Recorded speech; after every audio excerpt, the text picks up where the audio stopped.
Ms. Omar. Thank you, Chairman.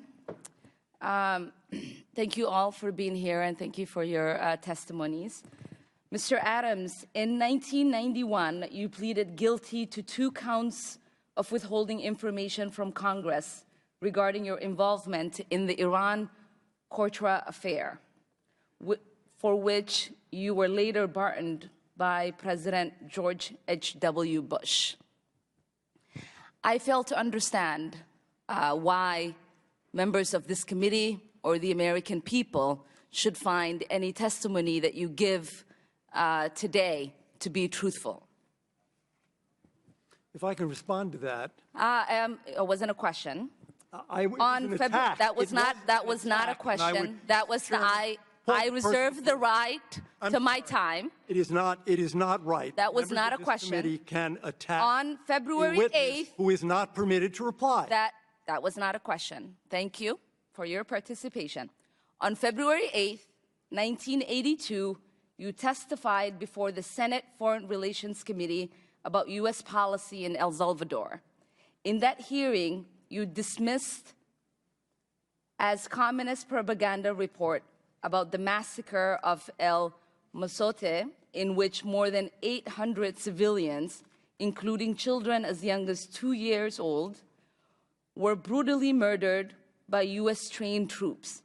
During that massacre, some of those troops bragged about raping a 12-year-old girl before they killed them. You later said that the U.S. policy in El Salvador was a fabulous achievement. Yes or no, do you still think so?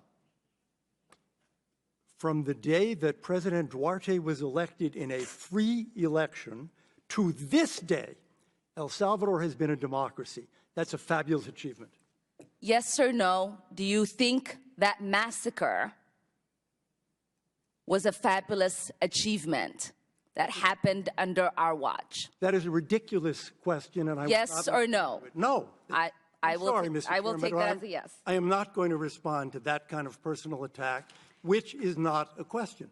Yes or no, would you support an armed faction within Venezuela that engages in war crimes, crimes against humanity or genocide, if you believe they were serving U.S. interest, as you did in Guatemala, El Salvador, and Nicaragua? I am not going to respond to that question. I'm sorry. I don't think this entire line of questioning is meant to be real questions, and so I will not reply. Whether under your watch, a genocide will take place, and you will look the other way because American interests were being upheld, is a fair question, because the American people want to know that anytime we engage a country, that we think about what our actions could be and how we believe our values are being furthered. That is my question. Will you make sure that human rights are not violated and that we uphold international and human rights?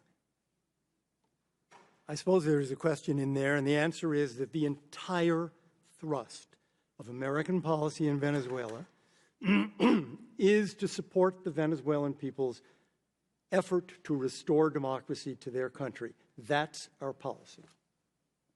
I don't think anybody disputes that.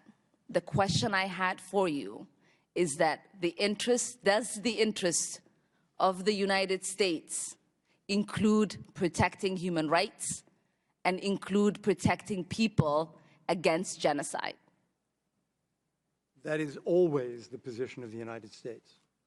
Thank you. I yield back my time.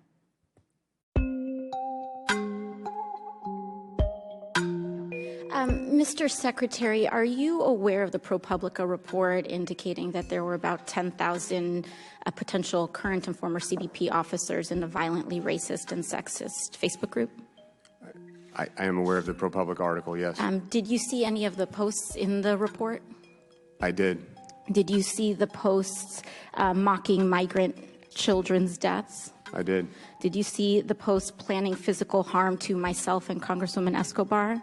Yes, and I directed an investigation within minutes of reading the article. Did you see the images of officers circulating photoshopped images of my violent rape? Yes, I did.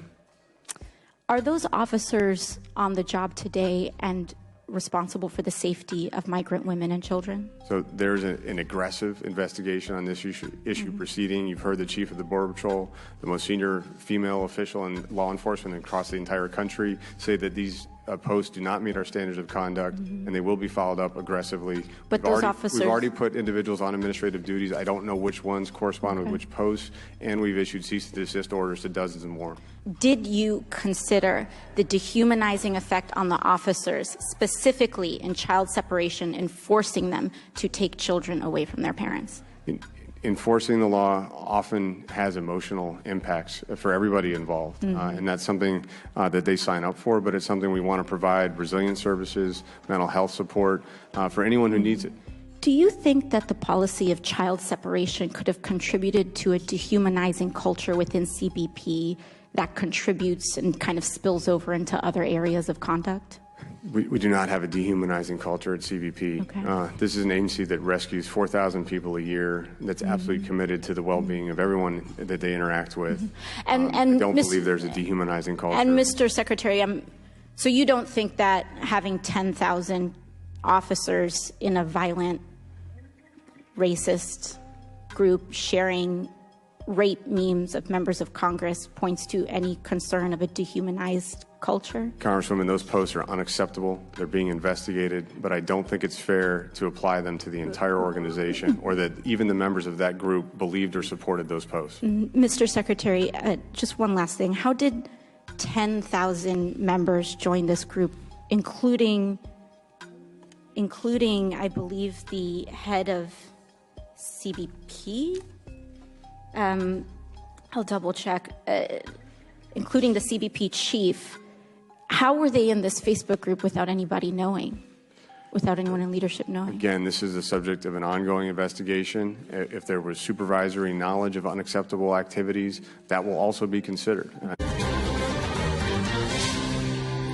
She may be the darling of many progressive Democrats, but freshman Congresswoman Alexandria Ocasio-Cortez is taking enormous criticism from some in her own party and her own state for her role in Amazon's decision to cancel plans for a huge investment in New York. Here's correspondent Doug McElway. Democrats are often called the party of the big tent, but critics say Amazon's decision to bail on a new headquarters in Queens, New York, has exposed the party's other reputation as a circular firing squad. Why in the world would you celebrate driving 25,000 jobs out of Long Island City? I mean, that is just ridiculous. Amazon said the average salary for those 25,000 new employees would have exceeded $150,000 per year, bringing in an estimated $27.5 billion in tax revenues over the next 25 years. A windfall, especially considering the state only had to give up $3 billion in tax incentives to entice Amazon. But the increasing leftward anti-business tilt of the party helped poison the deal. One Amazon executive told NBC, quote, "If you talk to Alexandria Ocasio-Cortez, it's never Amazon." What this is a celebration of is that everyday people in the community stood up and they wanted a say in what was happening in their own backyard. Polls found a majority of New Yorkers supported the deal, despite Amazon's non-union policy, even in this union-rich city. And see what basically we're left with now. The bombed out cars in our neighborhood. This is not Shangri-La over here. We needed this over here. We needed this. More traditional Democratic politicians supported it too. Governor Andrew Cuomo fumed, quote, "A small group of politicians put their own narrow political interests above their community." We wanted to negotiate a better deal. We didn't want to see those on the left, those who are anti-capitalist, completely kill the deal. It's the latest fissure in a party which is smarting from the controversies of late-term abortion, blackface, and sexual harassment in Virginia, an embarrassing rollout of what some Democrats say is the overly ambitious Green New Deal, and accusations of anti-Semitism within its caucus. Those controversies are all boxes that President Trump may be checking for later use when his re-election campaign gears up. Brett? Doug, thank you.